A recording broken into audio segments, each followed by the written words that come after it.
The next game starts at 8. All right, planning board, we are live. We are recording. Phone lines are off. Go for it. Thank you, Matt. Welcome to the Planning Board of the Town of East Hampton's May 21st, 2025 meeting. We have a very ambitious schedule tonight. Hopefully we can move things along briskly. So we're going to just jump right in. Our first matter tonight is the Devon Yacht Club. And Michael, that's yours. Lisa, for the planning department. I see the applicant is here and accounted for, so please. Good evening, Mr. Chairman, members of the board. My name is Lisa LaCorey, and I'm a consultant to the planning department, and I've been reviewing this Devon Yacht Club application for well, more than a year, put it that way. And I know that some of you are new, so I'm going to just briefly go over the application, but I believe everybody knows where it is, as it's been an establishment that's been in this town for about 100 years, the Yacht Club along Bendigo Road and Abrams Landing Road and the Gardeners Bay.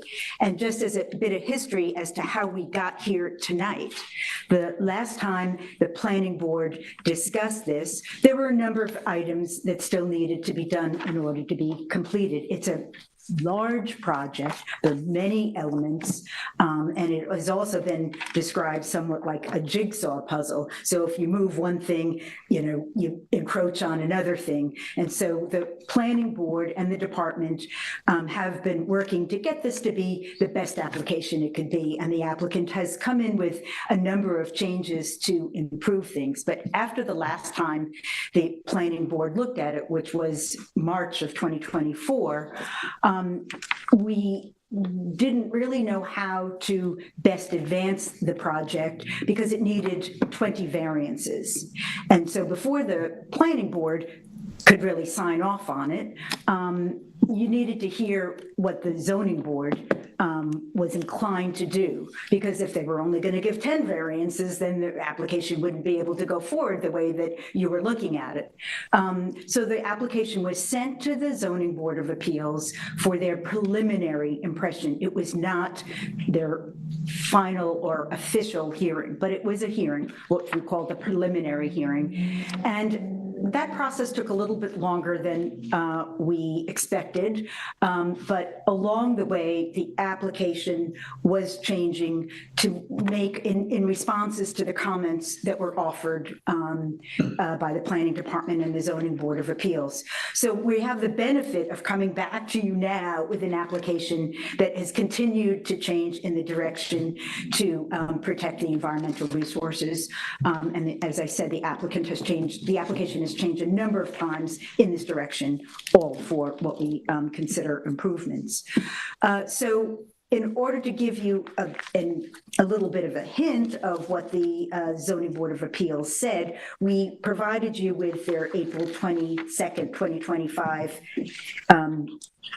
memo, and they generally considered the application favorable and as it was presented, and they're acknowledging that there have been adjustments made, positive changes, and that there are probably some other things that still needed to be tweaked and done. They referred to some things as sticking points. There was not a vote taken, as we didn't really want one until there's a real application, right? SECRA has not been complied with, and the application needs to be a formal one. But they were giving a positive indication to the planning board so that you have an indication as to how to proceed, that these 20 variances are likely to be granted.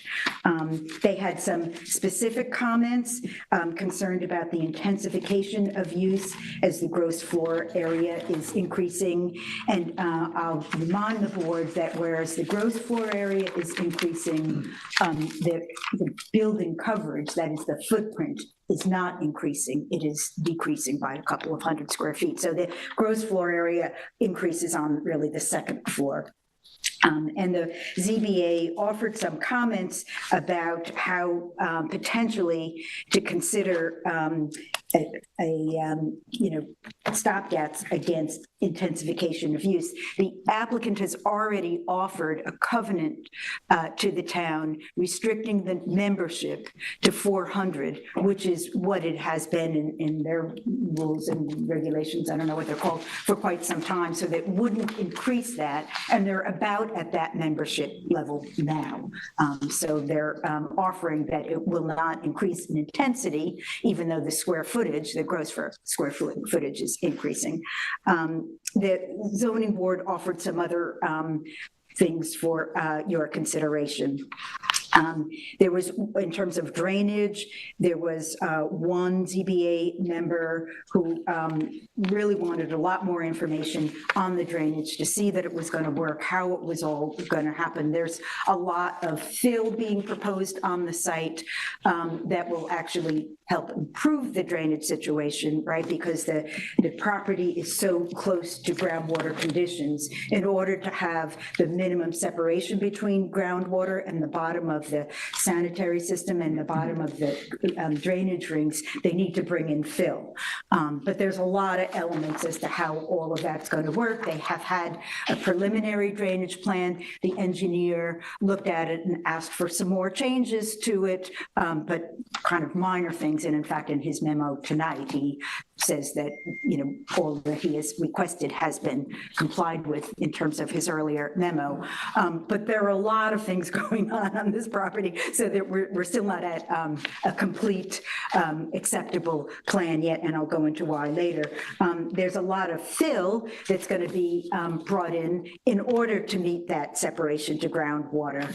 And the amount of fill has been a concern to the planning department because we want to make sure that it's a very constrained site. You're between wetlands and the dune, and there's not much room to wiggle. The application, the construction is proposed to be done in 2 phases over 2 consecutive years in the off seasons. And so there's a even more limited area where the fill can be stored, where the construction debris can be. But they've been working on a construction protocol, a SWIP plan, and a number of other things, kind of laying all of that out.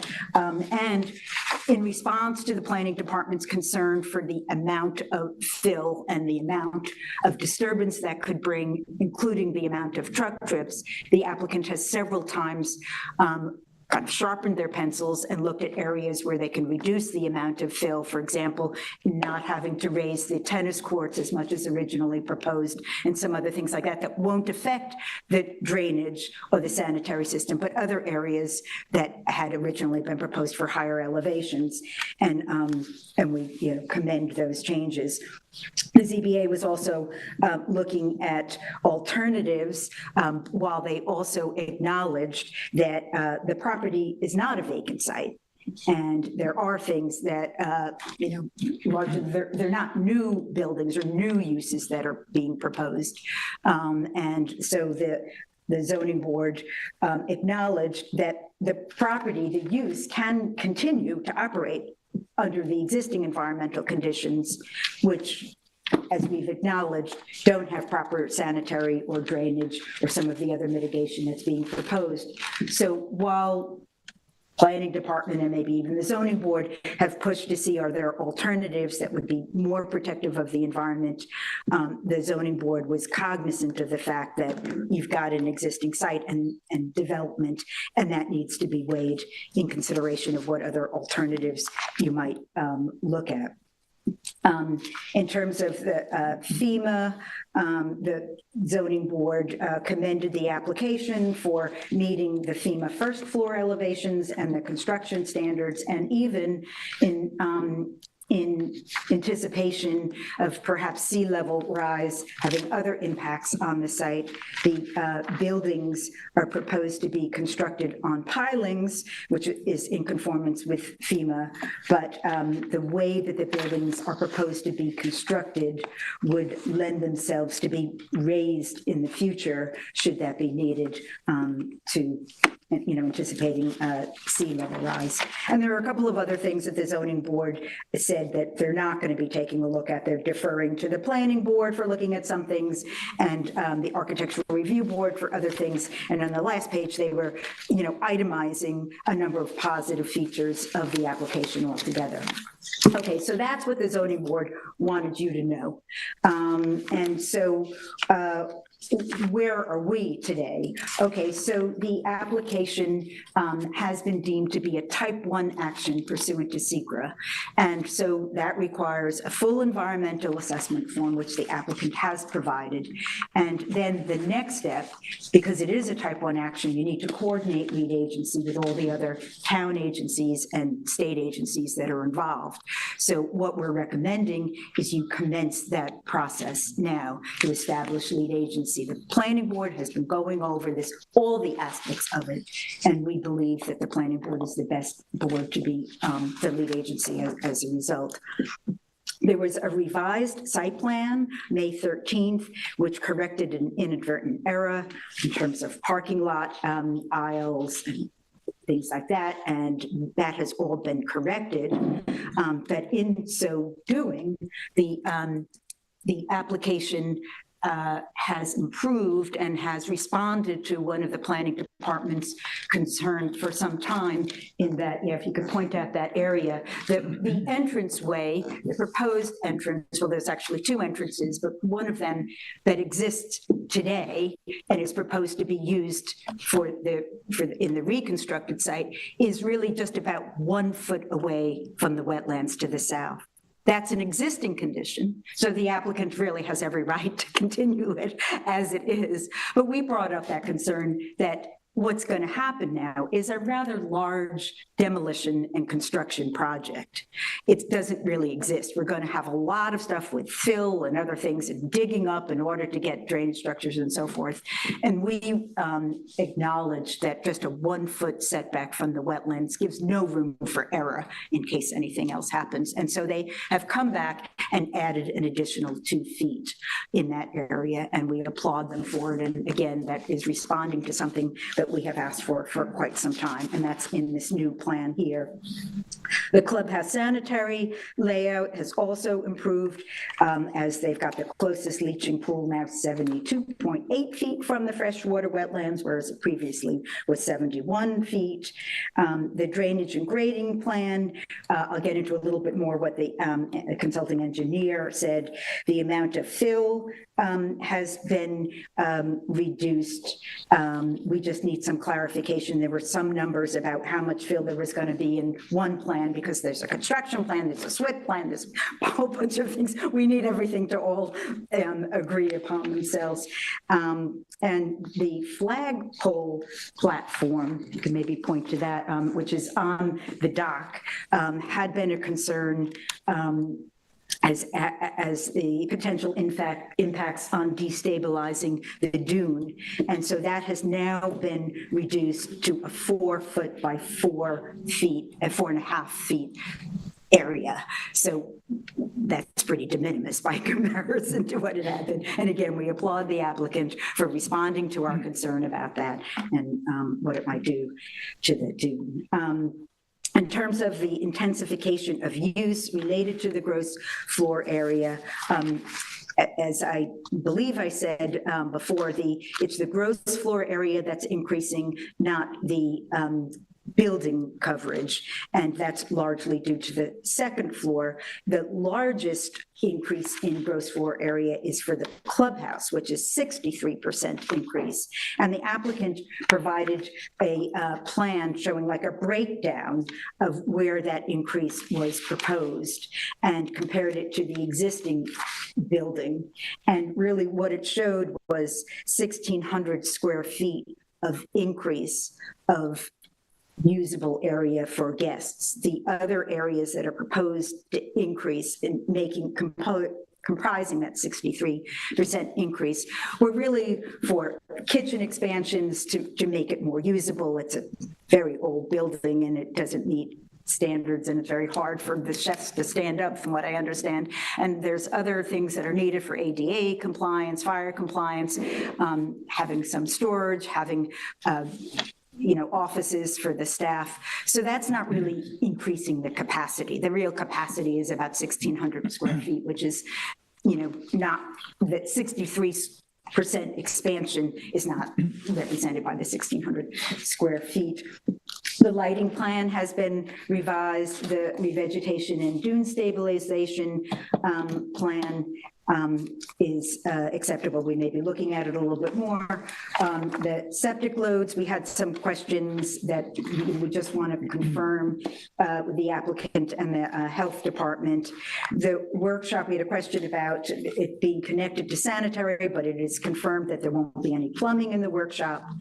And then the SWIP temporary erosion and the sediment control plan and the construction protocol. So we've got a lot of things going on here as are recommended and required for this type of site. When there's more than an acre of disturbance on a site, you're required to do the SWIP. So I've got, the planning department has a number of kind of minor things that are indicated that, need to be corrected or clarified. The consulting engineer, it basically finds all of this to be acceptable as well, but with the drainage plan, prior to recommending approval, the design must demonstrate compliance with the requirements of the DEC and the speedies for general permit for construction activity.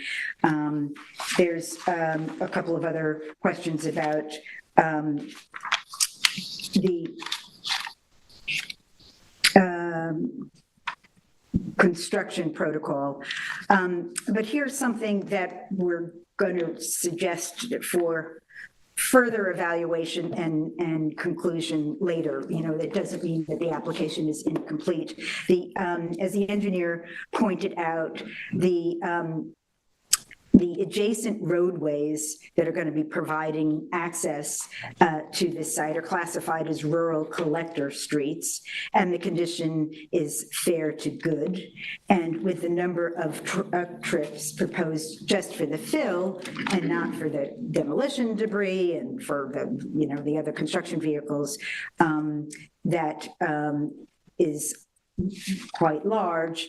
The applicant has responded to that earlier concern, saying they'll discuss it with the highway superintendent as to whether there should be a bond or something for that, to take care of in case there is any sort of disruption to the roadway system. We appreciate that. We feel that the planning board should be kind of in the loop for what that's going to be. So we would, also want to be consulting with the highway superintendent, and maybe if it is determined that a bond is required, make it maybe a condition of the planning board approval rather than separate for the highway department. And I mentioned the things about the SWIP plan and the temporary erosion. So there are a bunch of, more minor things that need to be corrected. And I think I've spoken long enough, but I'll be happy to answer any questions. Yeah, I thought it might be useful for the board and for the applicant to kind of hear your view on what the process looks like going forward from tonight. Great. Right. Okay, good. Thank you. So what we're recommending is that the planning board say, we've got enough to deem this application complete for starting the SEQR process. So that would mean you would, take the EAF Part 1 and the application and route it to all the involved agencies and ask them if you could be lead agency and tell them why you think that you could be. And the way the SEQR regulations are written is an agency has 30 days to respond. So the way that we've kind of, a lot of times the agencies don't respond. So what do you do? So we say, hey, if we don't hear from you within 30 days, we're taking it. Okay, so that way it ends the process rather than wait, forever for somebody to answer who might not be likely to. So after that is done, and we believe that no other agency is going to want it, we will then go forward with the planning board would be the lead agency, and then the next step would be to do the environmental assessment form, part 2, 3, and make the secret declaration. Once the secret declaration is made, the application is complete. It could be ready for hearings. So the next hearing would be the one in front of the Zoning Board of Appeals, because you're going to want an application that is already, it'll meet zoning if the zoning board gives all the variances, right? So it'll come back to you as meeting zoning, and then you'll have your public hearing then. So if those agencies respond in less than 30 days, that we can begin. Absolutely. Yeah. And we would love for that to happen. Is that just a fantasy? Never happened in my time in or out of government. We will, do what we can. And I agree, we hate to actually have to build in those 30 days unnecessarily, but, some of the agencies that we have to route to just never do. Sometimes they come back. The health department sometimes comes back with comments, but a lot of them won't. And so just to say that the things that you mentioned that need to be addressed in the meantime can be in the process of being addressed during that 30-day period. Yes, right? we believe so. Okay. We believe that these are not, things that are insurmountable. Okay. And we've been working with the applicant to kind of get it this far, and we Right. believe that it'll continue. Good. Thanks, Lisa. Okay. Great. Oh, I just wanted to clarify 2 things that you said, because I'm not sure I would say it the same way as you did. The first one was, you said that the zoning board said that they were most likely to approve the variances. Now, I watched that meeting. I watched all 3 meetings. But I think it was the last one where they had that discussion. And 1 or 2 of the zoning board members used that language, and it was immediately disputed by the other members. And they had quite a conversation, extensive conversation about it. And they wanted to make sure that they didn't give the message that we're likely to approve these variances. That's not what we're doing here. I think they went, and again, this is my paraphrasing and interpretation, but this is what I got out of it. What they said instead is that they got positive feedback from the applicant. They made headway. It was heading in the right direction, but they were loath to reach the conclusion that they were ready to approve the variances. That was my takeaway. Yes, and I'm sorry if I misrepresented it. They don't have a complete application. They weren't voting on it. They weren't saying, we're going to give these variances. But what the planning board and the planning department was asking, do you think it's in the realm of being approvable? What I failed to mention, but I put in the memo, one zoning board member wrote kind of a dissent to this memo that the rest of the zoning board agreed to, saying that she didn't feel that the zoning board should be saying it has a likelihood of approval at this point. Another member was very concerned with the drainage plan, wanted a more full explanation of it and understanding of it, and as the consulting engineer hadn't yet signed off on it, she wasn't comfortable with going forward with it. But what I described is the memo that the zoning board actually sent. So while it was the meeting, there was a lot of discussion, they had to go on to several meetings to finally reach their conclusion. I'm only stating what the final synopsis was in the form of that memo. Okay, and the other item that I wanted to bring up, you mentioned that the maximum membership is 400, and that the current membership is almost at that number. I just wanted to clarify that I think I read somewhere that the actual, and maybe someone can confirm it here, the actual current membership is at 360. So I just want to make that. There were a number of things, and the applicant is here and they can clarify it, but my understanding was, although their cap is 400, they actually never want to reach 400. They want to leave a little bit of room for wiggle for when a family member then wants to join also. So say like there are adult children now that are no longer part of their parents' membership, so they keep a little bit of that leeway always open. I don't recall, they'll tell us whether it's 366 or 380 something. Yeah. If it's true, I don't want everyone to get the impression that they're almost at maximum, that there is some gap there between current membership and maximum, that there is the possibility that they could fill that gap. That's all. Yeah, sure. I'll let the applicant respond to that, but yeah. Well, just, Yeah. is everyone, any other questions for Lisa while she's up there? Okay. All right, great. Name and address for the record, please. Hi, Richard Warren of InterScience, Southampton, New York. I am with the Devon Yacht Club. To answer Mr. Cortez's question, the club operates at a membership of about 360, and they save the room, that extra 40 from 360 to 400, to deal with family members who actually age out of the family ability to be a member. And also, if there's a divorce, husband and wife, they divorce, they have the ability for the husband and wife to actually have their own membership.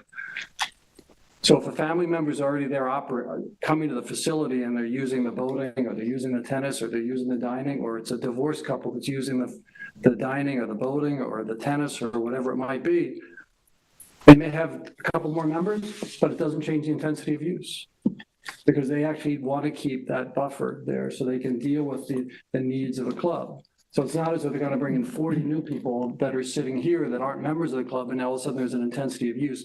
This is for the people that are already there in the facility, that are using the facility, but there's a reason why there may be a separation membership. So that's why they have that. So we've been working with Lisa to try to address the questions along the way. This application has been in the town for 3 years. It's been a process. So we're trying to see if we can get through this process, hopefully sometime this fall, because it's going to take about a year for the club to arrange for the construction, because this is a tight construction window. So we're working very hard. We provided a very extensive environmental assessment form. It's about this thick that Lisa has, and that I think you probably all have it in a zip drive or something. So we've been trying to actually address all the issues that might be raised. One of the things that was helpful for zoning board of appeals members, and I do believe a couple of the planning board members showed up, is that we offered the opportunity for people to actually walk the site with us and actually see what's going on there, because sometimes it's hard to look at that and actually understand what's going on. Walk through the building, see the kitchen, understand why some of the space is getting bigger, because the kitchen is so undersized. This is an old facility. The clubs have been around for 108 years. Has all COs allowed to operate exactly the way it is right now. There's no planned change in the intensity of use, no planned change in the type of uses that the club has. This is about trying to preserve the legacy of this club. So we have Lisa's memo. We have the memo from Vinnie Gaudiello. The engineer the town has hired. We'll be working through that over the coming weeks to try to get this done. I can tell you the New York State DEC does not want lead agency, because I met with them last week and I mentioned it to them. And they smiled. They smiled and said, no, we don't want it. We were hoping. And I know the zoning board of appeals doesn't want it, because they mentioned that when we had our conversation back then. So the number of agencies that you need for declaring lead agency is kind of getting smaller, but you actually do have to get something formal from them. But I think that we could help try to coax out some responses from them if necessary, because we do want to try to keep this moving as best we can. Good. So we do have some time constraints on the part of the club. So if any of the board members actually want to go see the facility, walk through it with the plans in hand, so you can actually understand what's going on, I'd be happy to make arrangements to do that. Thank you. Thank you. Okay. Good, thanks. Michael. Thank you, Ms. LaCory and Mr. Warren. The applicant has presented this proposal to the planning board multiple times, to the ZBA over 3 meetings, to the East Hampton Town trustees, and to the Amagansett Citizens Advisory Committee. Have I missed anyone? Oh, the building department a couple of times. We've been to the ARB, so Well, after DEC. what I found after each presentation, you have responded to the comments and you've come back with a change, a modification, an improvement. And the same is here today. And I counted 5, a positive change in Lisa's memo. So you're doing great. And I think the a member of the Amagansett CAC asked about solar panels. And that's not a mandatory thing, but are you put any solar panels on this site? So the intention is to put solar on top of the staff housing. Okay. So there is intention to do solar. They're doing the evaluations now, but they have intended to put solar on the The staff. Amagansett CAC will be very happy to hear that. I appreciate the environmental sensitivity of this confined space and the necessary precautions that need to be in place for construction and demolition. But I look at this site and I encourage you all to go to it. And right now, today, it is an environmentally sensitive area. The staff housing is practically sitting on a wetland. So when it rains and the water comes up, it goes under the building. And the septic system, I have no idea what's going on there. And you're still planning to restore this wetland and remove that staff housing? Yes, the intention is to remove the staff housing, which is in that little green bubble down off of Bendigo Road. There's 26 people that live on site right now, staff people. They live in a dormitory building there. There's a cottage, and then there's an apartment above the clubhouse, and they're all going to be merged into a single staff building that's now more central, that yellow square right there. And the wetland is more or less parallel with Bendigo, and even on the other side of Bendigo is a wetland too. There's a significant wetland in that area. And if you go to this site, but probably you took it down now, but I'm still shocked when I visited in the off season that inside the building, under a long roof, is this temporary 2x4 wall they put in to in case there's a heavy snow load, they want to prevent it from collapsing. So this building and this site inside and out is ready for some renovation. The ZBA member expressed concern about the drainage, one of them, and this is what the town engineer said. Prior to recommending approval of final acceptance, and Lisa said this, I'm just going to repeat it. Proposed drainage design applicants, design professionals must demonstrate that the design also satisfies the criteria and requirements of the DEC and SPDs. Will your design satisfy the DEC? How different is the town's drainage standards than the DEC's? We're going to be, our expectations are going to be getting DEC permits. We have a letter from the DEC Freshwater Wetlands Division that say they're in favor of this project. So we had a meeting last week with the coastal erosion aspect, and that's going before a group of people, and they felt positive relative to that, since we need some coastal erosion relief. That's great. Finally,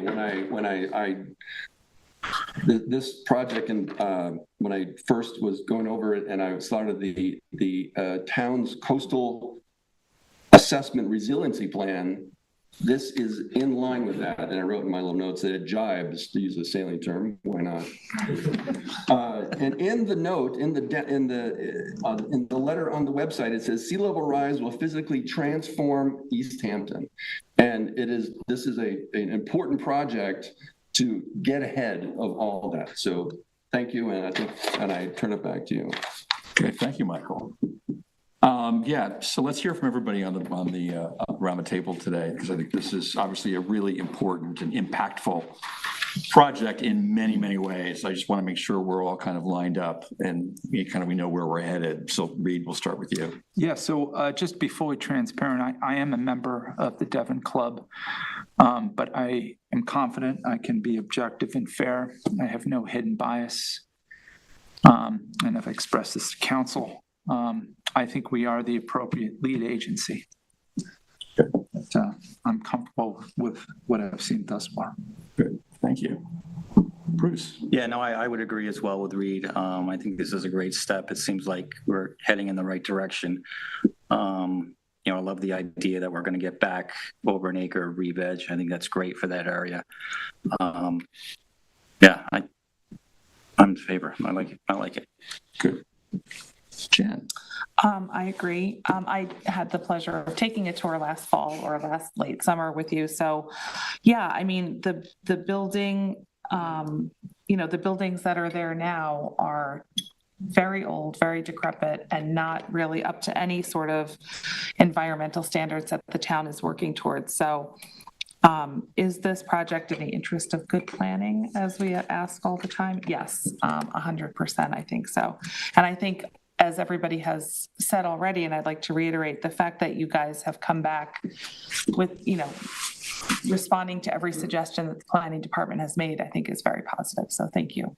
Thank you. Great, thanks, Jen. Lou? Yeah, I'm in a dilemma with this project. I've struggled with it. I haven't decided yet, but I'd just like to share the items that I've been struggling with. On one side, the proposed renovation provides a not insignificant environmental improvements over the status quo. The new IA system, the relocation of the structures to more conforming locations and so forth. However, with those upgrades, the setback variances are still huge from the wetlands. Huge. I mean, look at the chart. The structures are just being moved slightly. On a percentage basis, it's almost de minimis. And that's from the wetlands, the dune crest, and the sea line everywhere. And as we all know, it's very constricted, so they have no option but to move very in small increments.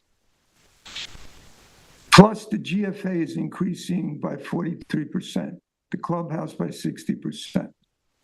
And I understand the clubhouse part of that is improve the kitchen, and it doesn't really affect density.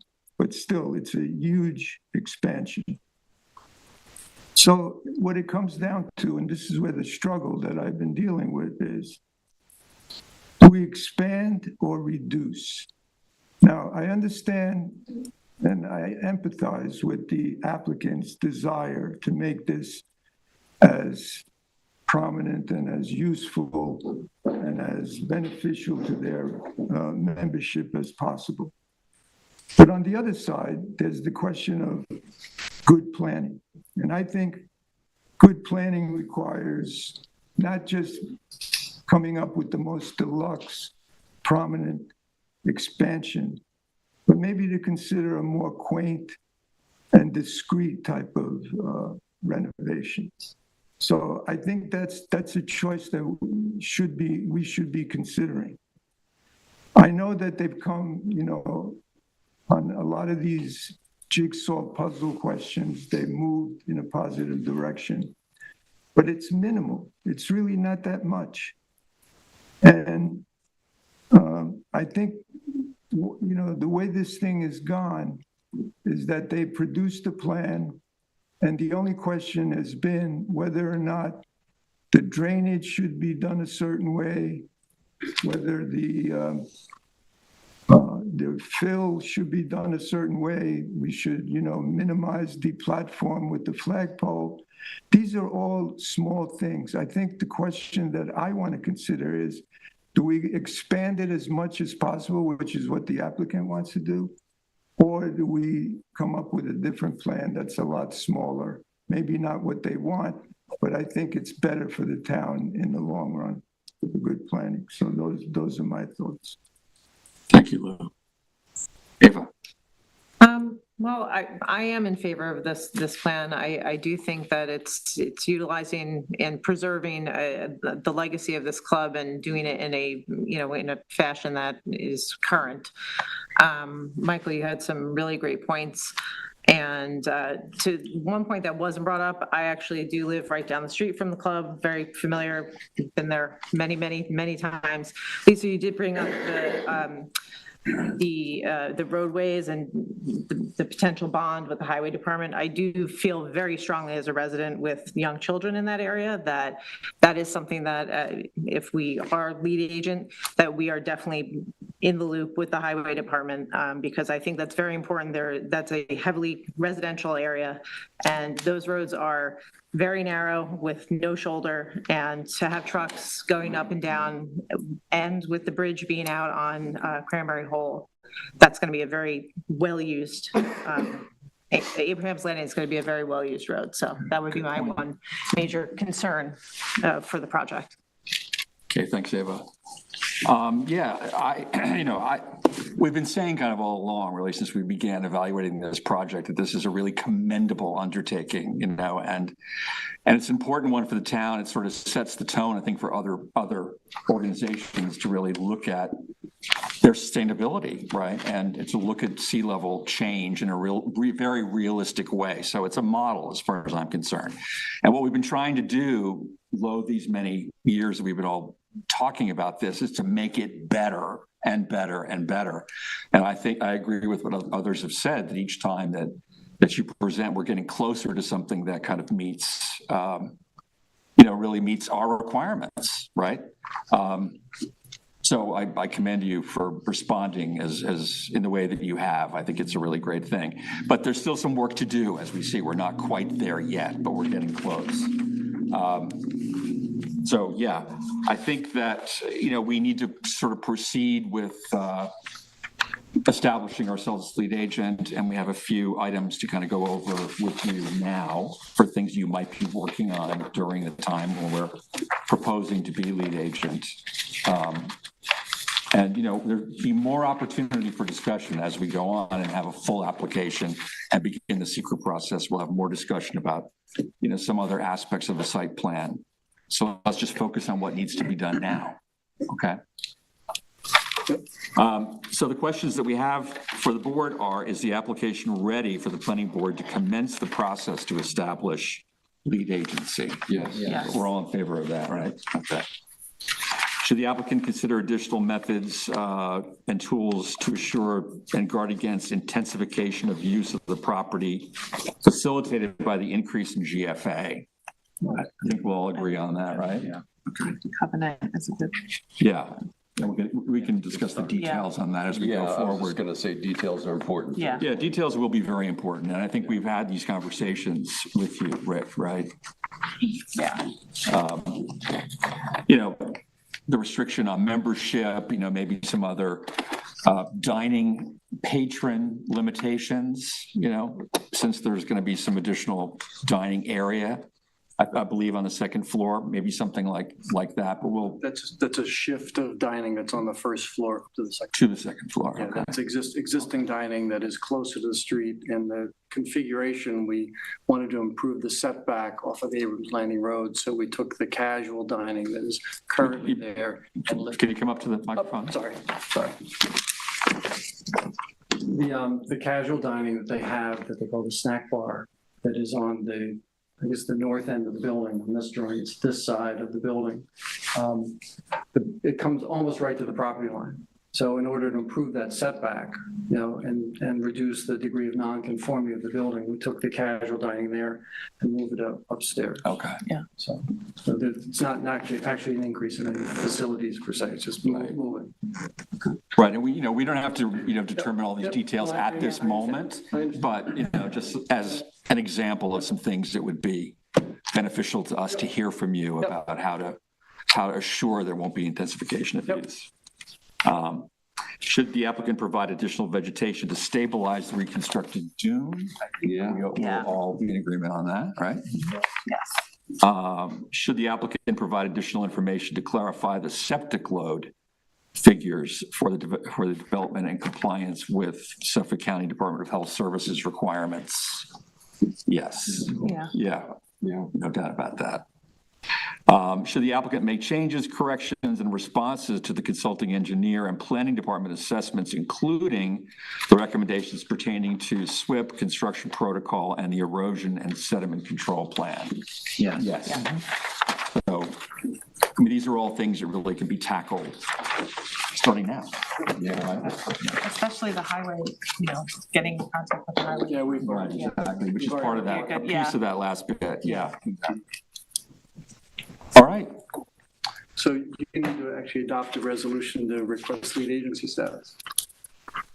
well, we commenced the process. We've agreed that we were going to commence the process to, Shouldn't they adopt a resolution? it's not a resolution. But should- I'm unaware of that part of the process. They could go ahead, they've agreed to do it. Okay. I don't know Yeah. that they need to do it by resolution. I'll check with council to make sure that, I mean, you just voted for it. We don't have a resolution. Okay, all right, so Yeah. as long as you've got, Yeah, we're not declaring lead agency Yes, I yet, we're just understand that. starting the process. But 30 days starts now? 30 days starts now. it starts, Well, as soon as got to get it out. notification goes right, out, yeah, of yeah. course, yeah. Like not now, but yeah. Now-ish. Yeah. Now or tomorrow. Thank you very much. thank you. Thank you. If anybody wants to view the site, just let us know. That was really helpful. So Yeah. I highly recommend. So we can just be in touch with you Yeah, directly just on that? contact me and individually? I'll make arrangements and we'll meet at the site and I'll walk you through. Yeah. Or if you can't get him, call my office. All right, great, thanks, sir. All right, thanks very much. Thank you. Okay. So the next project is the subdivision review of 55 Wainscott Hollow. I see a number of supporters of the East Hampton Food Pantry back Yes. there. Hi, Sharon. Who is representing? Yep. So, I am representing 55 Wainscott Hollow as counsel. Eric Chance is ours. Eric, so Eric is going to start with his presentation. Great, thank you. Okay. How is everyone? All right. Hi. Okay, let's begin. This is a request to modify the final subdivision approval of 55 Wainscott Hollow. The board knows there was very recently a previous modification request that related to fences and gates within the agricultural easement. This is a separate request. I will show you the property here on an aerial photograph. You can see it's on the western end of town, south of the highway. I will zoom in. Basically, the point of the request is that there is a garage and accessory structure on the property that they have converted to a barn and want to keep as an agricultural structure. In order to do that, they need to modify or remove condition of approval number 12, which says the applicant shall remove or relocate to one of the proposed lots all of the existing on-site structures, which are labeled as, quote, existing structures to be removed on the final subdivision map prior to the issuance of certificates of occupancy on any of the lots. So basically, and I'll switch over to the approved final subdivision map and zoom in a little bit for you. Basically, what you will see is at the center of the ag reserve property, which is lot number 8, or center front, I should say. There was a single family residence, metal containers, 2 of them, and then a garage, 733 square foot building identified as garage. The residence and the metal storage containers have since been removed, but they want to keep the garage. So zooming out a little bit, this map has been filed as evidenced by, again, going back to the aerial, and you can see that the separate lots are all there. And then the subject area here is the ag reserve. Again, the request here is to remove condition of approval number 12. This seems to be in keeping with the intention of creating an agricultural reserve. It's also in keeping with the language of the agricultural easement that was filed over the ag reserve. The ag reserve is in private ownership of the original developer, but there's a affirmative farming easement over it, issued to the benefit of the town. So One of the things the planning board always has to consider, again, this is a modification to remove a condition of approval. Whenever you're considering that, you need to consider whether or not there's a legitimate change of circumstances that necessitates a change from what the previous board approved. We would highlight that at the time, those structures, the residence, the garage, and the metal storage containers were all non-agricultural structures. Hence, there was a discussion at the board level about what should happen. The board knew it was setting it up as an ag reserve, and the condition was to remove everything that was in the ag reserve. They have since, want to repurpose this building, this garage building, as a barn, an agricultural structure. So that is a different situation from what was presented to the board earlier. And then probably more so is the, as far as the change of circumstances goes, the subsequent filing of the agricultural easement over the property, which has language in it that specifically says that all of the existing on-site structures can remain in place in kind. And it says that they can be expanded or added to, or additional structures can be added if all of the necessary approvals under the town code are obtained. In this case, again, this subject request is just a modification to remove that condition of approval. We feel it makes sense. Actually, technically, the applicants could take this garage, move it across the street, get COs on all the properties. They would have met the condition of approval to remove it, and then they could come back in and request to move it right back on the property. We do note, and hopefully you can see it on this aerial, and when I zoom in here, it will become evident. Obviously, this main building that you see is the garage or barn, but obviously there are other structures in the ag reserve. We had a note in the memorandum just basically for the board and for the applicants saying that, if the way the code is worded, you don't need any, and the way the ag easement is worded, you don't need any approvals if you're not touching this structure, not changing the exterior, doing absolutely nothing to it. But the way the code is worded, basically any change to the building is going to require at least architectural review board approval, exteriors, any associated accessory structures. So even adding some gravel around the building for a parking area requires site plan approval. It seems likely that the applicants will be back in front of the planning board for a site plan approval.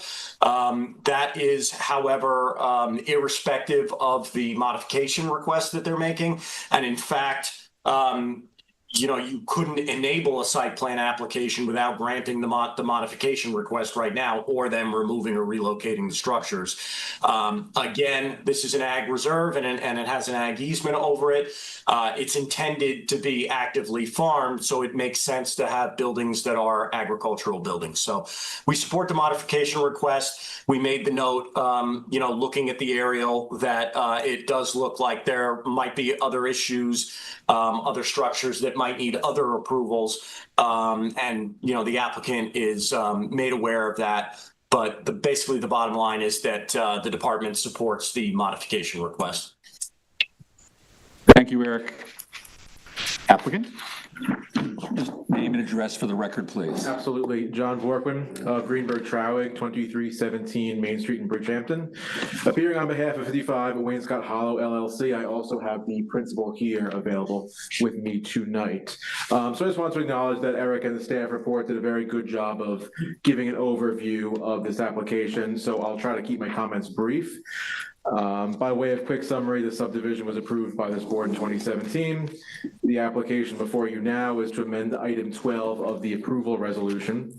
That item obligated applicants to remove or relocate all of the existing structures in the ag reserve area prior to the issuance of certificates of occupancy on any of the subdivision lots. And as was discussed at the time of the subdivision, there were multiple buildings and structures on the reserve area. All of one have since been removed, the one that we're discussing tonight, which is the garage. The point of the current application is to strike item 12 of the resolution so that that applicant can convert that garage into a barn. So the easement area is, as Eric mentioned, encumbered by an easement with the town of East Hampton, which was entered into subsequent to this planning board resolution. The language of the town easement states that the applicant can continue to use, repair, and replace non-residential buildings and structures within the ag easement. And further, it says that the applicant can construct and erect new buildings reasonably necessary for agricultural operations. So globally, the town recognizes the importance of agriculture and related agricultural improvements to the town's well-being. I'll point you to Town Code 134.1. At the state level, the Agriculture and Markets Law states that local governments should exercise their power in a way to not unreasonably burden farm operations within agricultural districts in which this property is sited. And as Eric gave a good discussion of, I understand that this board has a policy that changes in circumstances are looked for or considered in warranting or in amending prior approvals. The staff report and Eric's presentation correctly identify the two changed circumstances here. First off, the board's previous discussion of the structures was at a time when the structures were all in non-agricultural use. The present application before us now is to convert the remaining structure into agricultural use, consistent with the spirit of the agricultural easement. Secondly, subsequent to the planning board's approval, which was early in 2017, the town entered into its agricultural easement, which is, I believe, July of 2017, and that easement specifically states that existing structures may remain and that new agricultural buildings can be constructed. Lastly, as the staff report correctly states, site plan approval is not needed for this structure in the ag reserve. That's at page 3 of the staff report. So to pull this all together and to give a concise overview, amending the approval to allow the conversion of this garage into an agricultural barn is permissible under the recorded easement. It's within the spirit of the town code, the state's agriculture and markets law, and this board's policies. What's more important and what's really crucial, however, is that the barn and the farm that it will support is a vital supply of fresh and local produce to the East Hampton Food Pantry, members of which are here in support tonight. This pantry provides food to over 1,000 people across the town of East Hampton, including children within the school district. Members of the East Hampton Food Pantry provided several letters in support, which I see are reflected in the record. I do have one additional, one signed by a John Kowalenko. I'm sorry for butchering that, which I'd like to add to the record tonight. Just some minor objects here and there. ARB approval, I spoke with both Mr. Collins and Eric this morning. The language in the staff report implying that ARB approval is needed for the barn isn't exactly spot on. Architectural review board review would only be required if there were exterior changes to the building, none of which are proposed right now. And as for the new fencing in the easement area, that fencing, if it could be considered new, is not part and parcel of tonight's application. And if any further review is needed, ARB or otherwise, I would discuss with the applicable board's attorney that the ag and markets law in some cases actually preempts local zoning. In any event, that is outside the scope of our application tonight. So for the above referenced reasons, we respectfully ask that this board adopt a resolution modifying its prior resolution of 2017 to remove paragraph 12. We also respectfully request that any resolution approve the existing barn and fencing as together as part and parcel. Okay. So I'm available for any questions, and I know that this is a public meeting and not a public hearing, but if you would like to hear from either the applicant or the members of the East Hampton Food Pantry, I know they would love to answer any questions or give input. So we've read the letters that have been submitted. I think we understand the importance of the food pantry. We understand the case for sure. Yes, so thank you for that offer, though. Bruce, I think this is your application, and just a reminder to the board that we're only here to consider one very narrow thing, which is, do we strike Item 12. Item 12, thank you very much. Item 12, that's really it. You know, any sort of further downstream applications that might be made or site approvals that might be needed for other things are really not going to be considered tonight, just that one thing. Thank you. I appreciate the clarification and the understanding. Yeah, okay. Right. Thank you, Eric. Thank you, John. I think this is pretty straightforward. I really don't have much to comment on this. They've pretty much covered everything that I was thinking about. And I think it just makes sense. So, yeah. Anyone else have any other comments? No, I don't. I support it. Yeah, this is pretty straightforward. Yeah. Guys, yeah, we do have a couple of questions to answer here, which start with, It's not a jigsaw puzzle. yeah, this is not a jigsaw puzzle like our favorite, right. Does the board agree to remove condition of approval number 12 in order to allow the pre-existing garage building shown on the approved map to remain if converted to an agricultural building? Yes. Yes. Does the board find that a change of circumstances is present? I think we agree on that we're repurposing a garage as an agricultural building, a barn. Is the modification application complete and ready for approval? Yes. We all agree? Yes. Good. I think we're done. Thank you very much. We appreciate your time. Wow. You never get applause. You never get applause. Wow. On behalf of all the people we serve. Yeah, great. Just for some boring housekeeping, who should I hand the letters of support up to for the record? Yeah, planning department. Mr. Collins? Oh, Jody. Yeah. Or Jody, sorry. Putting this through, it's really important. Throw some food. We know it is. We know that. Thank you. Thank you. All right. Let's keep moving along here. Our next application is a sub-waiver review for the Shunster property. And let's see, Chris, that's you. Bruce, that's you for the board. The applicant is here, Lori Wiltshire. So take it away, Chris. Thank you. So this is the second review of the Shumster subdivision waiver application. It's located at 20 Bayview Avenue here in East Hampton. Just to reference the sites north of the affordable housing in the town, as well as the history and sand mine is also nearby. The property zone B residence and located within several areas of environmental consideration that includes the Suffolk County Pine Barrens, Groundwater Management Zone 5, the Town Water Protection District, and the South Fork Special Groundwater Protection District. The site is also partially cleared of natural vegetation for the town's records and is seen in the aerial imagery.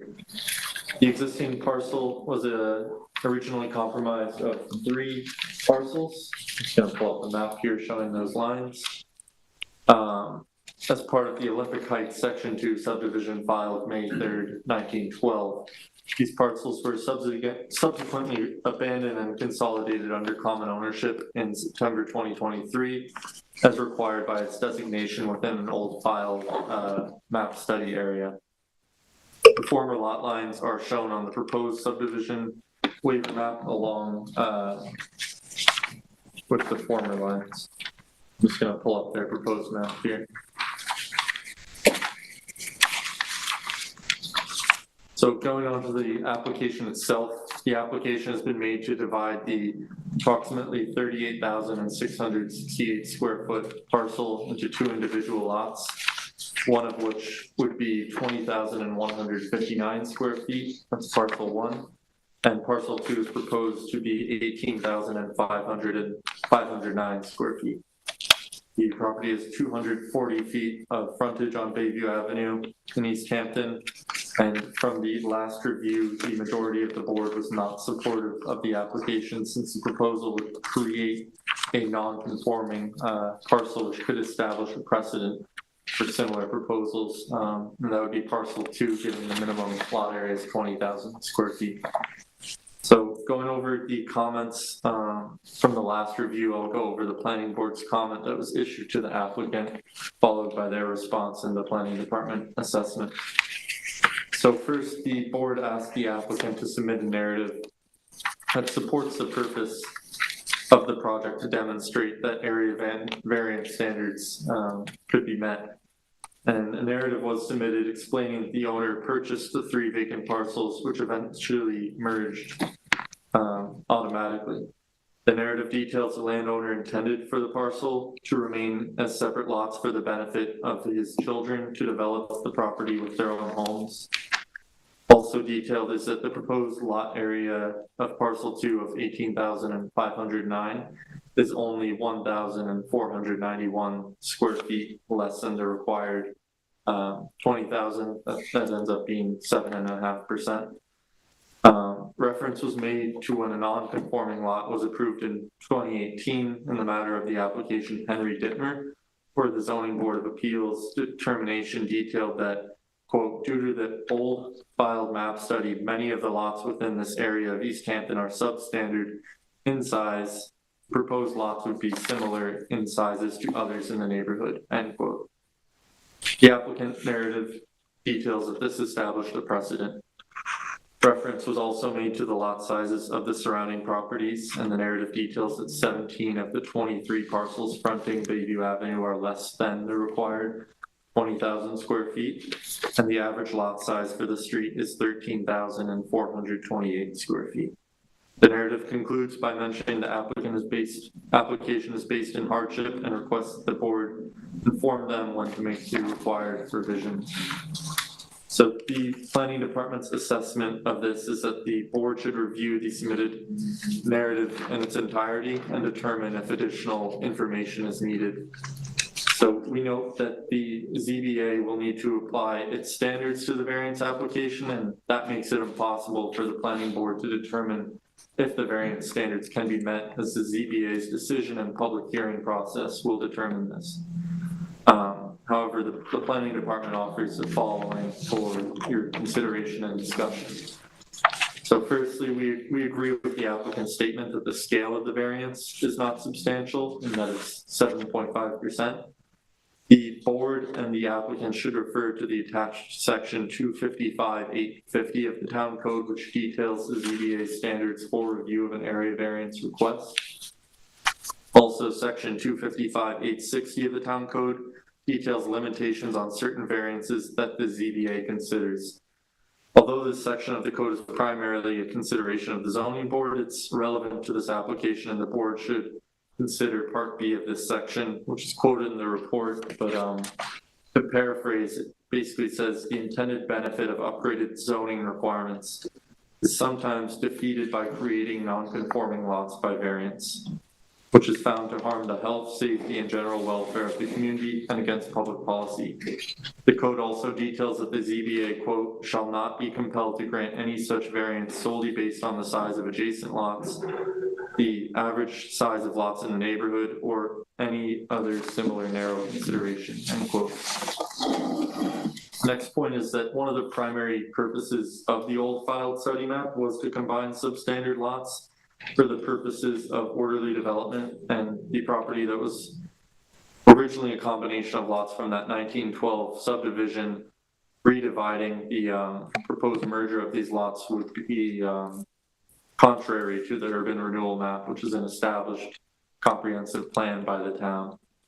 And lastly, for this point, regarding the reference to the ZBA approval from 2018 for the application of Henry Dittmer, which granted an area variance to create 2 non-conforming parcels, the planning department notes that this did not create non-conforming lot areas. Instead, it created non-conforming lot widths. So the planning department does not think that this appears to have established a precedent for approving substandard lot areas. So going on to the next points, 2 through 6, I'm going to just go through them together since these were like technical details we asked for, and the applicant has yet to provide additional information. So number 2 was the applicant should confirm the presence of steep slopes greater than 20%, excuse me, throughout each property, and revise the map to indicate these areas. Point 3 was to show proposed building envelopes which avoided the slopes greater than 20%. Point 4 was to submit a revised map that depicts a scenic easement or similar mechanism to preserve the vegetation along Bayview Avenue. Point 5 was to indicate the clearing both on the map and with calculations to show conformance with the town code requirements. And point 6, the last point, was just to provide details on the water supply and sanitary system for the project. As mentioned, the applicant did not provide details, but requested that the board inform them when to coordinate the required revisions. The planning department's assessment is that the applicant was informed after the last review to provide the details mentioned for consideration. And we do have some feedback for points 4 and 5 regarding the scenic easement and clearing. So pursuant to the town code, all subdivisions are required to provide a scenic easement or reserved area for at least 10% of the total lot depth of the subject parcel. This may be waived by the planning board for subdivision waivers. However, this image here shows from a site visit that several mature trees are along the road that could be reserved by a scenic easement.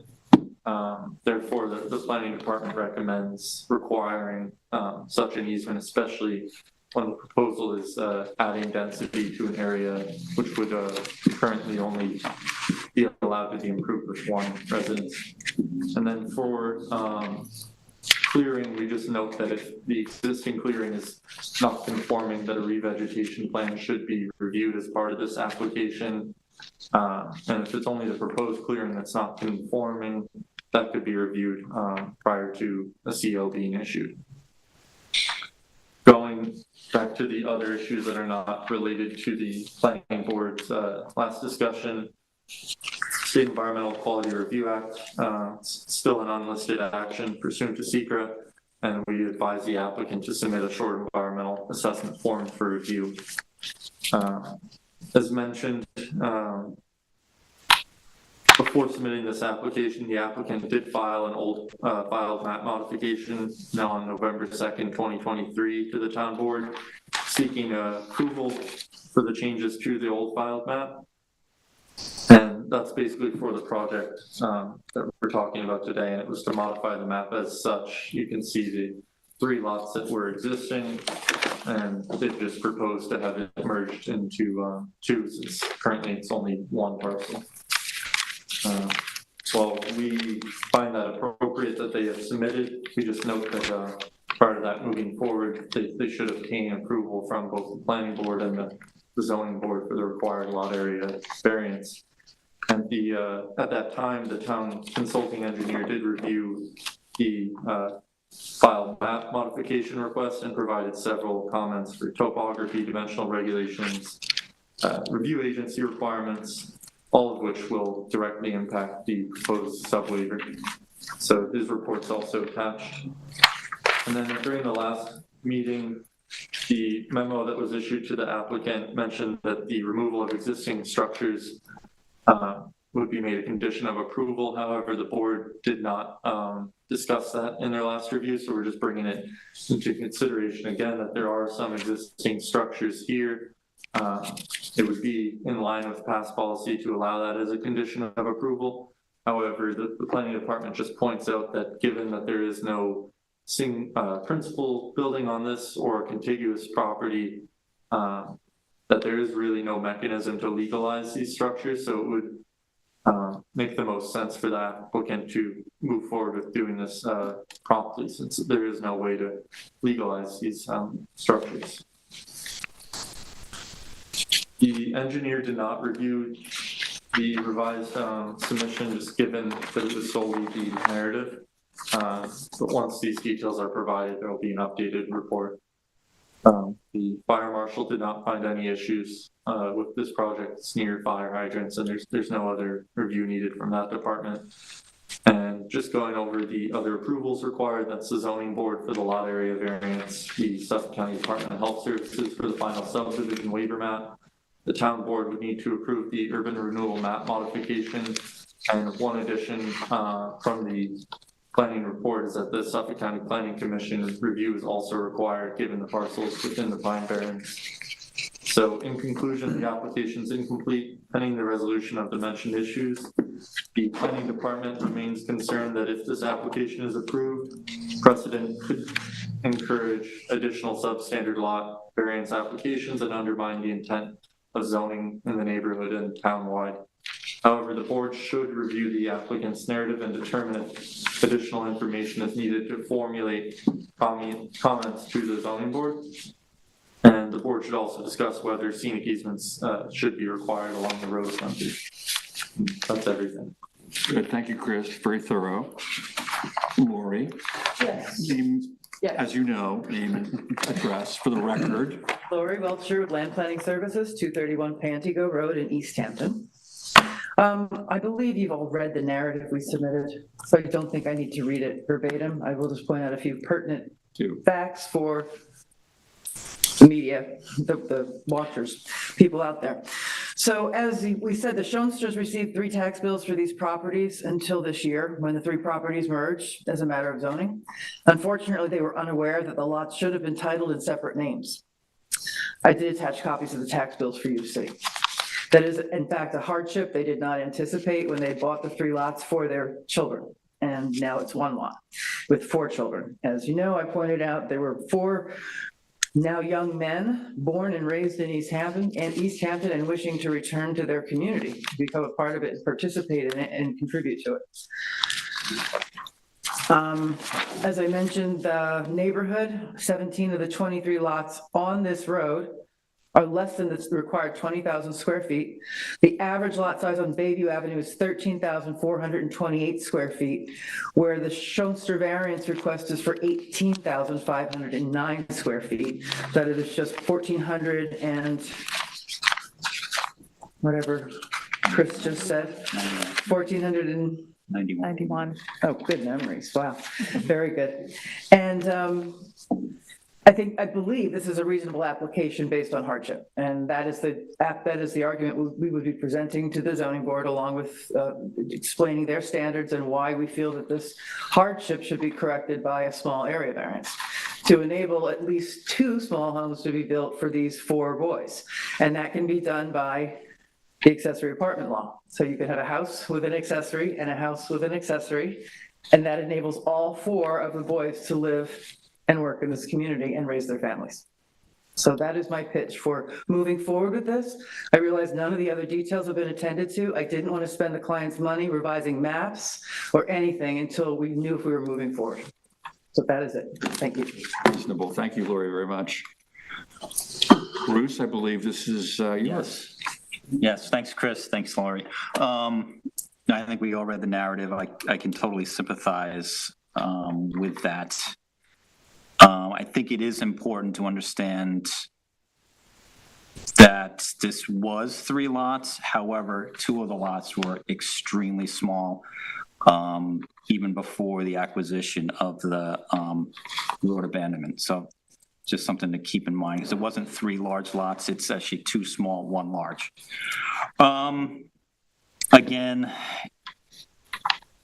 it's a small variance, like Laurie said.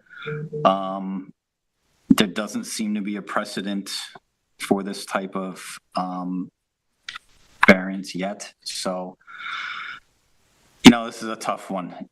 If you go down the road, like Laurie said, there's a lot of small lots along that road, so it sort of does make sense. I think we do need to understand the slopes on parcel 2 in sort of what that does to the building envelope.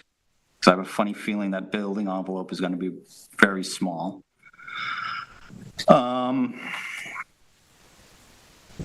With regards to the scenic easement, I think the 10% comes up to maybe 14 feet of the front yard, which, we saw in the pictures that pretty much all along that frontage, with the exception of a small parcel on the west side, it's all has mature vegetation on it. So I think the scenic easement, or what's there, should probably remain. 14 feet isn't isn't that much anyway, which is, it's basically almost what's there now. That's pretty much it. Okay. Thanks, Bruce. So I think, you know, to the point you just made about not wanting to invest a lot of time, energy, and money in completing this application, depending on sort of how we're inclined, it will be up to the ZBA, of course, eventually to grant this variance or not. But I think this is a good time for us to really take a little bit of a straw poll around the table as to how we're feeling about this and what we might say to the ZBA about it. We would need to have a complete application with, as you know, Absolutely. right, with all the items that have been mentioned. Absolutely. And let me just mention one more thing before you take your poll. The concept of asking for a scenic easement only exists with this subdivision application. If it's developed as a single lot, that disappears. There's no saving those trees or requirement to do so. Okay. I don't know, is that correct? Still There is need a to highway easement conform there. with the clearing of the yes. property, Clearing and restriction. given that on aerial imagery that it might need to preserve those trees, but that's nothing that we can determine without seeing the boundaries of the existing clearing. Okay. I agree with that. Okay. All right, so let's sort of take a, Can I ask Lori a question? please, of course. You know, Bruce made a good point. Might be something that needs exploration because it would affect the decision as to whether or not we won't grant it, the CBA will, but if the slopes are such that you can't build a house on one of those lots, then all of this is a waste of time. Understood, but from my experience dealing with 20% slopes on subdivision maps, I don't think those lines are close enough to really make much of a dent, perhaps in the back right corner of lot 2. But a surveyor will confirm that. Okay, but that's a consequence that your client is going to suffer in case. I will have the surveyor assess it before we even make the changes to the matter. All right. So I have a question about the accessory structure. Isn't there a lot size requirement for an accessory or a affordable housing accessory structure? 20,000, It's, okay. All right, okay. So there could be one on, but there have been variances granted for a lot of areas. Okay. I know, but you know, if you want to do a house with a grandmother flat, you can get some relief to do that. And another really big point, and Katie's here and she can probably speak to this, when you have private property and it's creating affordable housing, that's a really big boon for the community. I mean, it may not always be in the Schoenster family, but there'll always be small lots with small houses in a neighborhood of small houses. So it's a benefit to the community. thanks for the pitch, Lori. Intensity though. Heard. I know. It is an intensity though. Just think about, That's Well, right. we're all going to have an opportunity, I think, to comment on where we stand with this. Ava, we're going to start at your end of the table. Yeah, I'm kind of torn myself. I think there's still several unknowns, and Lori, I completely understand your point that, you know, that would all come together. I'm familiar with this neighborhood. They're all small lots, clearly indicated. I am just a bit concerned of, again, setting a precedent. So I don't know, I'm middle of the road. I know that's not a yes or no. Okay. All right. Yeah, I was influenced by the fact that 17 of the 23 lots are less than 20,000 square feet, and the average is 13.5 or something like that.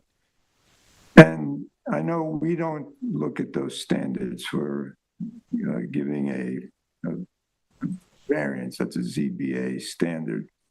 But, just applying those here in our discussion, I think that the benefit to the applicant outweighs the detriment to the area. That's my feeling. And that the undersized lot was not self-created by the applicant. It wasn't something that he did purposely. So given those standards, I'm inclined to approve this or to send a message to the ZBA that I would be in favor of their giving a variance. Thank you, Lou. You're welcome. Jen? I have questions. So I'm torn also. I think for us as a board, maybe to understand this, I'd like to go back to the urban renewal process a little bit, because I think the narrative is not entirely, it's not like a lot in a regular neighborhood, right? So the lots, we're calling them lots, but they were really, I don't know, what's the proper term, Charlie? The urban renewal parcels? Well, it's an urban renewal, there's urban renewal parcels, and then there's separate lots within the. Within each parcel. So this map was designed as an urban renewal parcel that needed all of these pieces to be one buildable lot. Am I correct? Am I describing this correctly? So the fact that it is one buildable lot, I think somewhere along the way, whether it was, through the building department or deeds or, when they were purchasing it, I'm pretty sure, my ex-husband's a builder, and he has built on a ton of these little urban renewal strips throughout in this neighborhood specifically. So when you're buying that, you understand that each little strip is not a buildable lot and that it has to be combined to be buildable. So I just taking, kind of looking at it from a bird's eye view, this was never 3 separate buildable lots. Correct, but they were, that were up combined. until last year, or 2023 sent 3 separate tax bills. But that doesn't necessarily mean. I understand your point, but that can confuse the people that own the property. Each strip gets its own tax bill. That's correct. Yes, Yes. yeah. So I think just so that we all understand, it was never 3 buildable lots. Okay. That being said, I am sympathetic to the hardship narrative, but I think my overarching thing is that it does set a precedent that the urban renewal process might be up for reconsideration in a larger scale. And if every single one of these lots then gets looked at in the light that it was 3 lots that now can be, they were combined and now they can be redivided again, that to me sets a precedent that I think we want to, avoid. So I'm not inclined. Okay, I just want to say there is nothing else in this neighborhood as large as this parcel. So there's nothing in this neighborhood that's going to follow suit and say, oh, let's do the same thing they just did. I have a question. Sure. So if these urban renewal lots cumulatively combined to be 40,000 square feet, and they wanted to subdivide it into 2 lots of 20, there would be no problem. So, the whole thing about, there being 3 lots, and the issue here isn't that they were urban renewal lots that became 1. The issue is that when they did become 1, they're shy by 1,400 square feet. Yes, but I think the urban renewal maps were not. That's not true, because when they combined the 3, it was actually smaller, and then they abandoned 2 strips of the abandoned road on the east and the west. Is there any way to get like 10 extra feet of that? No. On either side? It goes to the other neighbor, yeah. Because that would do it. Yeah. No, but my point is, had it been 20,000 square feet, if it would have been 40,000 square feet, they would have been able to subdivide this and there would have been no issue. So it really doesn't matter that it was a urban renewal, 3 parcels or 3 lots. I think for precedent, in my mind, it does. Issue, yeah. Well, but that's notwithstanding the urban renewal lots. The precedent issue stands anyway. Yeah. So that's a valid reason. I agree. Yeah. All right, let's keep, is that a check? Yep, that's my Michael. I am not torn. I think the ZBA will grant the variance, and I think they should. Okay, we'll put you down as a yes. Okay. Well, you might as well terminate the discussion now. Yeah, okay. Bruce, further thoughts? Yeah, listen, I think we're only, 1,500 square feet shy of achieving 20,000 square feet. So I don't have a problem with this. Okay. Yeah. I mean, obviously there's a lot more information that we should try to understand at some point, but we'll cross that bridge when we get there, I guess. Okay. All right, good. Well, I think I'm a reasonable person, and I do have sympathy for the applicant. But I do think this is precedent setting. You know, you green light this, you're gonna have other hardships coming straight out. So, well, you know, I'm close, and come on, I got this situation. Please, you know, give me a break. And I just don't think that's in the interest of good planning, and so I would not be in favor of it. Okay, thanks, Reed.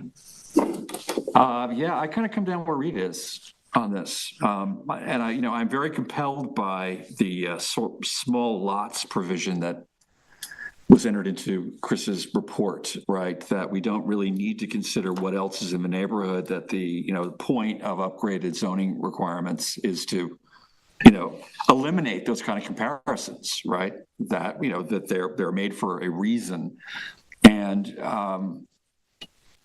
yeah, I think it is precedent setting. I really do. And not just for this neighborhood, but for others, right? There are many other neighborhoods in town that, have similar kinds of issues. I can, imagine that we're going to see this sort of thing much more often. I would not support it, personally. I think this is not in the interest of good planning. I really don't. So the only one I'm not clear on is Ava.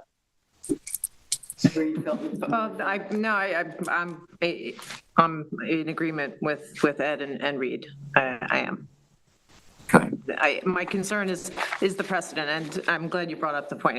I should have said that, not just for this particular area. There's tons of these type of subdivisions in all of East Hampton town, and that I agree.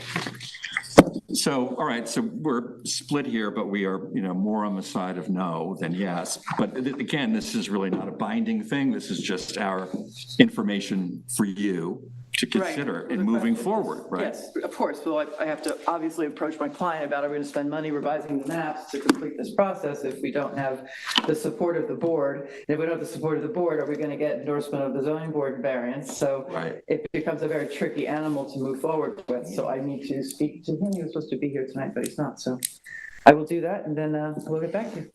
Okay. Thanks, Laurie. Thanks, Lori. Appreciate it. Do you have questions? Questions. Thank you. The questions are,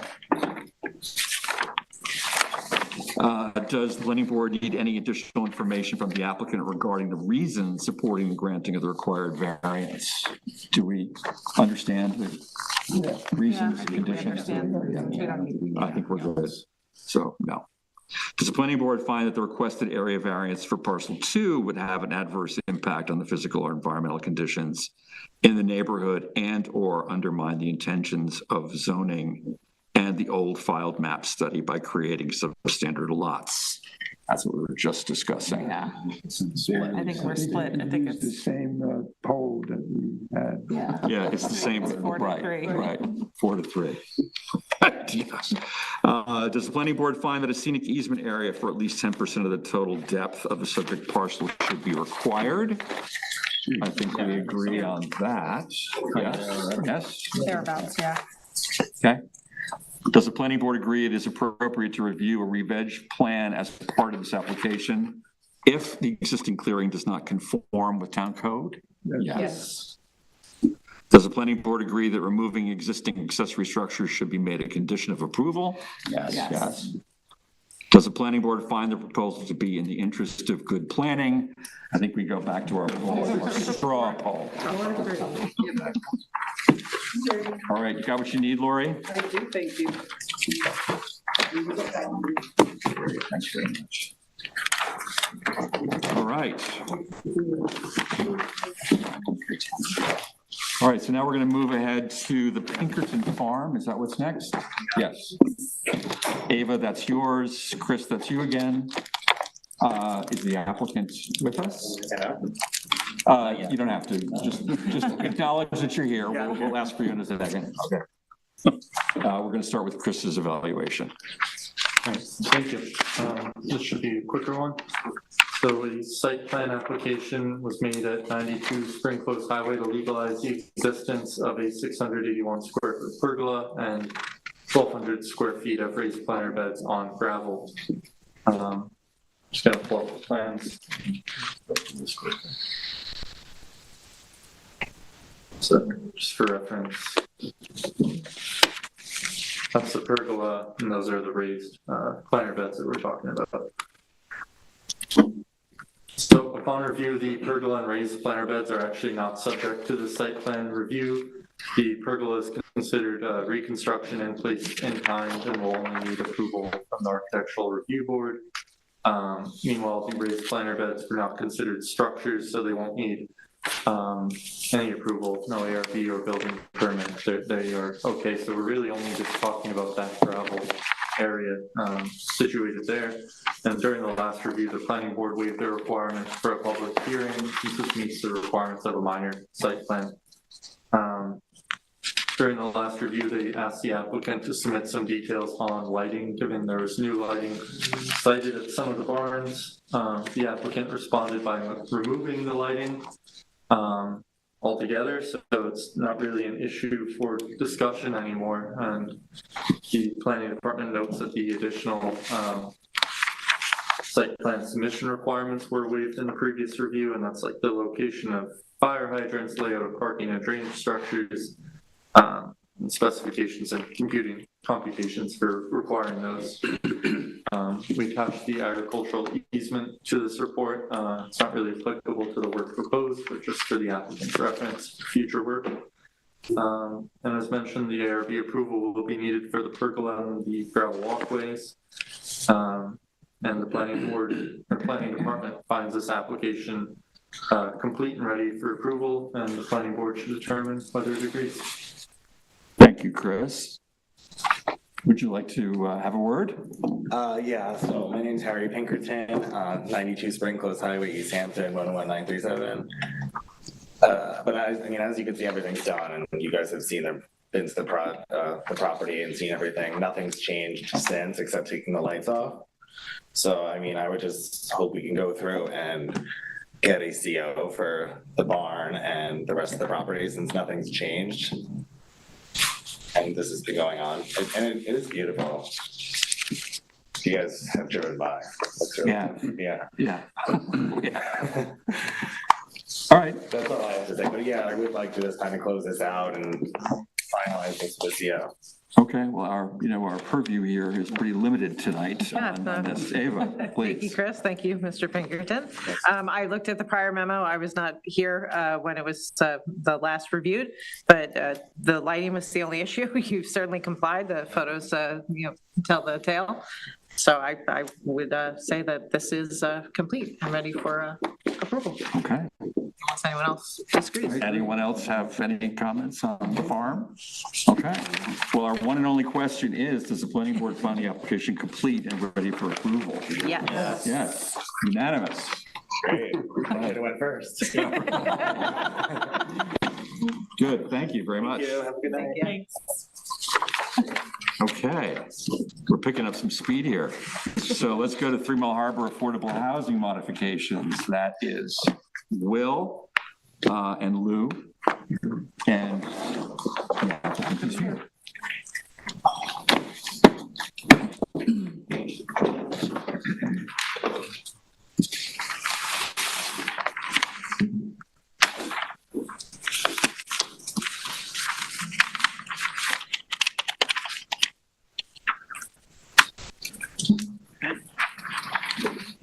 All right, so this is a modification application that was submitted proposing several minor changes to the previously approved affordable housing complex located on 3 Mile Harbor Road in East Hampton. The modification proposed to add a rail to the sewage treatment plant retaining wall, make minor changes to the meandering path for ADA compliance, add western arborvitae plants on top of the STP retaining wall, and add eastern white pine plants in front of the STP retaining wall. The original project was approved by the planning board on October 20th, 2021, and several modifications were previously approved for the project on June 29th, 2023, November 11th, 2023, and August 16th, 2024. This application was last reviewed by the planning board on January 15th, 2025, where the board agreed the application was complete and ready for approval pending planning department review of a revised landscaping plan, which is shown on the screen.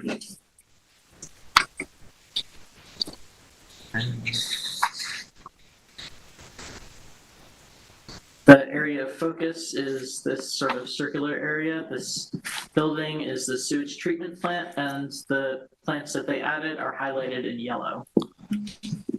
The revised landscaping plan was submitted on February 19th, 2025, and subsequently reviewed by the planning department, which now recommends the landscaping plan has been sufficiently edited to screen the retaining wall. In conclusion, provided the board agrees, the planning department recommends this modification application is complete and ready for approval. Okay, thank you, Will. Lou? Doesn't the applicant go? Oh, I'm so sorry. I just figured you'd say, all right, that was enough, yeah. Nope. Good evening, I'm Katie Casey from the East Hampton Housing Authority, 316 Accaponk Road, East Hampton. I don't want to fix it if it's not broken. I just wanted to take the opportunity to thank the board for all the work that went into this project. And I'm hopeful that you'll find the modifications acceptable. Thank you. Thanks, Katie. Now, Lou. This is the final piece of the jigsaw. The picture is now complete. We're done.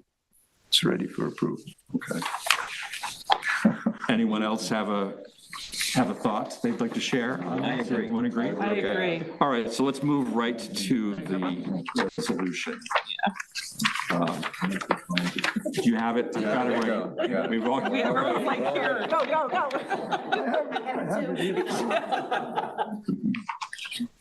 In the matter of the application of 3 Mile Harbor Affordable Housing Site Plan Special Permit Modification for Suffolk County Tax Map number 300-122-7-19, 20. I have read the resolution amending approval and I move for its approval. Second. All in favor? Aye. Thank you. All around, unanimous. Good. Yeah, that's Twice in one day. I know. good. That's right. That's our new standard. When do we get applause? Right. Great. Thanks, Katie. Right. So we're now moving to Head and East Pub LLC. I see the applicant is here. Will. Will, you want to run through this and who? Oh, it's you. Okay, Ava. So this is an application that was submitted seeking to legalize an existing chicken coop and chicken run/enclosure. The site is 110,908 square feet or 60,111 square feet, excluding access and agricultural easements. The property is located on Talmadge Farm Lane in Springs and is zoned A2 residence. Currently, the site is improved with a single-family residence with covered porches, second floor porch, detached garage, patio, generator, shed, pool house, swimming pool, and the subject chicken coop. The site is considered to be partially cleared according to town records. At its previous meeting on May 7th, 2025, the planning board agreed to waive the public hearing requirement, as well as several items listed as necessary elements of site plan and town code, but which were not relevant to the review of this application. Comments from the fire marshal dated April 28th, 2025 have found the submitted information sufficient and no further review necessary. As a condition of approval, the planning department recommends the applicant submit the final approval of the project by the architectural review board. In conclusion, provided the board agrees, the planning department recommends this modification application is complete and ready for approval. Thank you, Will. Ava? As we said last time. Oh, right. Applicant. Oh, my God. Yeah. Yeah, you took the trouble to be here, so you should speak. It's a long evening, so I won't trouble you except to say, I hope to legalize the chicken coop, the child's COVID project. Thank you. Thank you, Joe. Thank you. As we stated in the last review, I think we're all in agreement that this is ready for approval. Any other No comments thoughts? further from me. You have the resolution? Yeah, so the question first is the application ready for approval? Yes. Yes. Okay, we do have the resolution, right? Got it. Let's do it. In the matter of the application of Head and East Bub Site Plan, Suffolk County Tax Map Number 300-63-2-14.52, I've reviewed the site plan approval and move for its approval. Second. All in favor? Aye. All around, unanimous. Great. Thank you. Bring on the chickens. Fresh eggs. All right, great. So we're going to move into our regular meeting. We have, a number of approvals and public hearing schedulings and modifications and so on, starting with Glen Valley Associates. So you have that resolution, Ava?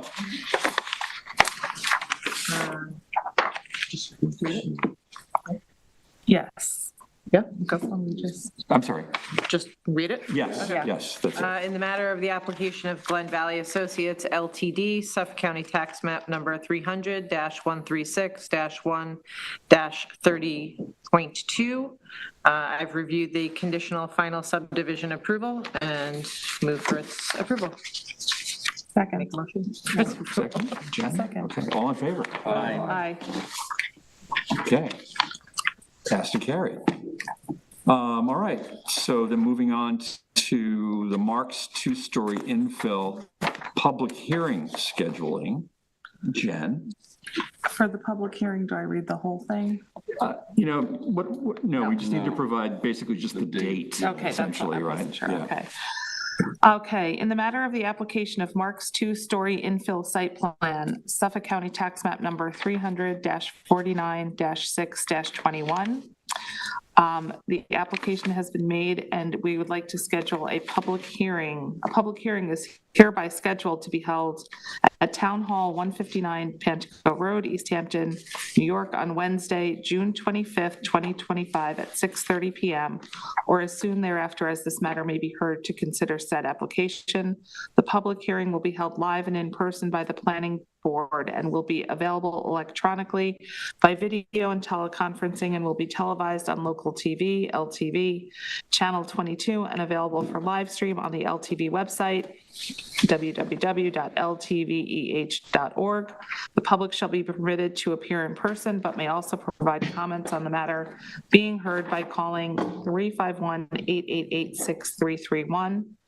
Any party wishing to be heard with respect to the foregoing may do so in person or by agent, or by attorney, or by call-in to the live stream, or by written comment addressed to the Planning Board, 300 Pantico Place, Suite 103, East Hampton, New York, 11937. Comments may also be submitted to the Planning Board by email to planningboard@ehamptonny.gov. All comments must be received by the Planning Board by the date and time of the public hearing. Do I have to move for this one's adoption? I have now read that all, and I move for this to be adopted. Second. All in favor? Aye. Okay, great. All right, so we've done Head and East, we've done 3 Mill Harbor Affordable Housing, so we are on 552 Westlake Car Charging Station. Bruce. That's me.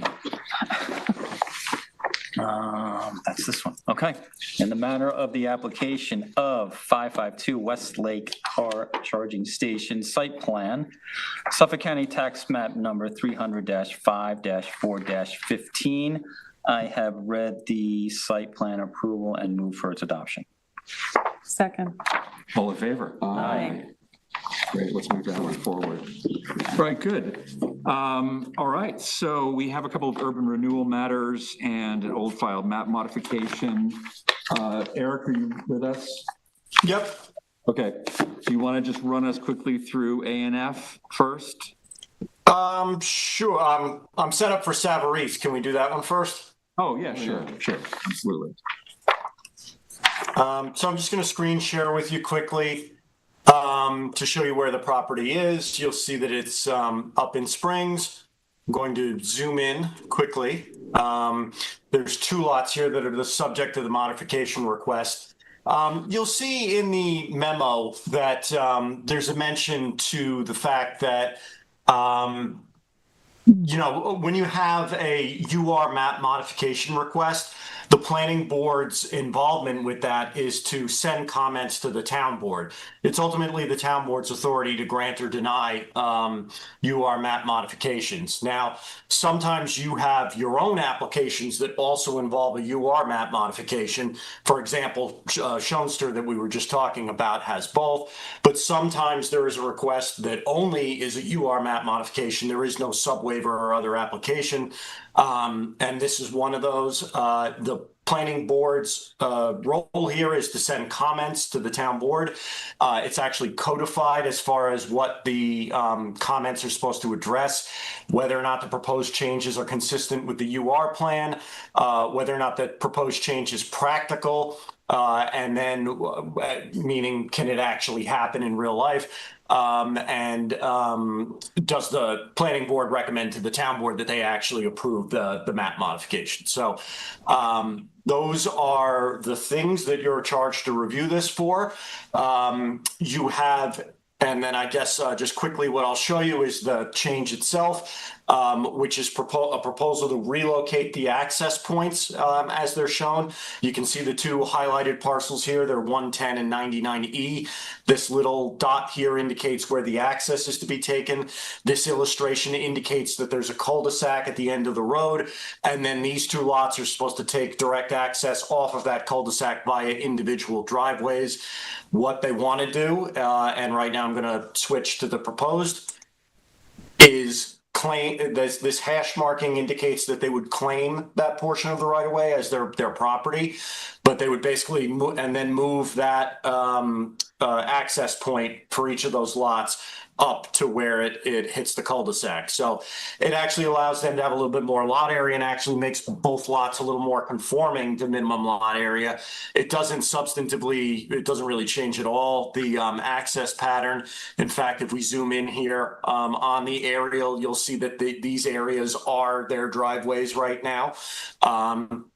There is a question just as far as how the proposed change is illustrated as to whether or not it would actually give them a portion of the cul-de-sac. We'll work on that. Again, this has to go to the town board for a public hearing for consideration of the modification. We'll make sure that we're not, allowing them to claim portion of a roadway that needs to be used. But these lines that you see on the GIS are not exact. So we'll figure that out. But basically the spirit of the request wouldn't change. And just again, going back to it, it's proposing to claim this small portion of right of way and then the resultant change to the access. So planning department and the town engineer have no issue with it. The planning board should determine if it agrees and answer the questions that are included in the memorandum. Great, thanks, Eric. Great explanation, yeah, and thanks for reminding us of what our charge is here in this kind of circumstance. So the questions then that come up around that is, does the board find the proposed changes consistent with the urban renewal plan? Yes. Yeah. Yes. Does the board find that the change requested is practical, noting the comments of the town engineer and planning department? Yeah, Yes. we all agree, yeah, it does. Does the planning board recommend that the town board approve the requested map modification? Yes. Good, all right, great. Thanks, Eric. Yep. What do you have teed up next?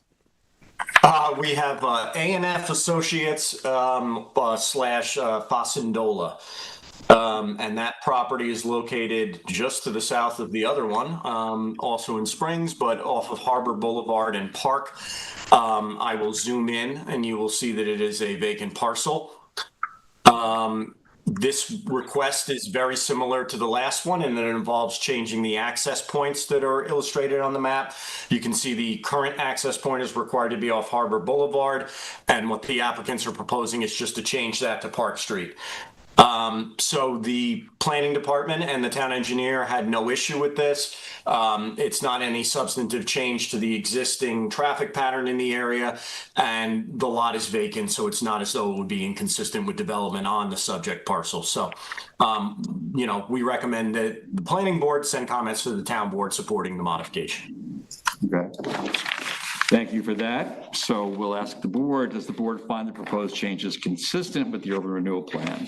Yes. Same question. Does the board find that the change requested is practical, noting the comments of the town engineer and planning department? Yes. Yes. Does the planning board recommend that the town board approve the requested map modification? Yes. Done. Good. Is there a second step for this one, the road improvements? Yeah, and just to be clear, that's it's the same property as the last one we just talked about, 120 Harbor Boulevard, but this is a road assignment. This is the standard procedure that needs to be gone through, where the town engineer reviews the old file map and assigns essentially work that has to be completed before a building permit could be issued on the lot. It's a requirement of most urban renewal parcels to get building permits so that we can finish roadways that impact those lots and provide access for them. Okay. All right, so we have a resolution here regarding this project. Let's see. Yes, we'd like to resolve that upon completion of the revised work shown on the UR form number 2-1976, dated May 1st, 2025, building inspector may issue a building permit on said premises, or in the alternative, he may issue a building permit upon the town board's approval of an undertaking secured by a certified check or other surety acceptable to the town board to secure the appropriate number of road improvement units required. Said undertaking is to be in the amount of $22,500. These requirements may be subject to review 1 year from the date of this resolution, or May 21st, 2026. So I call for the adoption of this board of review. Looks good? Looks good. Okay. I agree. Everybody agree? All right, good. Let's do it. Let's adopt this. All right. Aye. All right. Great. All around. All right. Well, we had Minutes? Yeah, we have minutes to adopt. We will next, at the next meeting, have Tina talk to us about a best practices study that's about to start with AKRF, to try to streamline our internal processes and how we communicate with other boards. It's going to be an interesting and I think very fruitful project, but we'll learn more about that next time. In the meantime, adoption of our minutes. Just saw one thing. Me too. Let's see if it's the same thing. Just the one. Two. Oh, you saw two? No, two. Shouldn't it be two? Oh, I saw preliminary is. No, I think on the first, number one, it marks Tau, shouldn't it be marks? Oh, marks. Oh. Two. Mark Two. Yeah. Two-story, yep. And then on the second page, preliminary is spelled wrong under Windmill HDFC. Missed that. Preliminary, yeah. It's in your chutzpah over there. Woohoo! All right, well, yeah, you guys are tough. Moved to the second page of the minutes, so I can find it. ChatGPT that, didn't you? All right, so a call to approve the minutes as just amended. Second.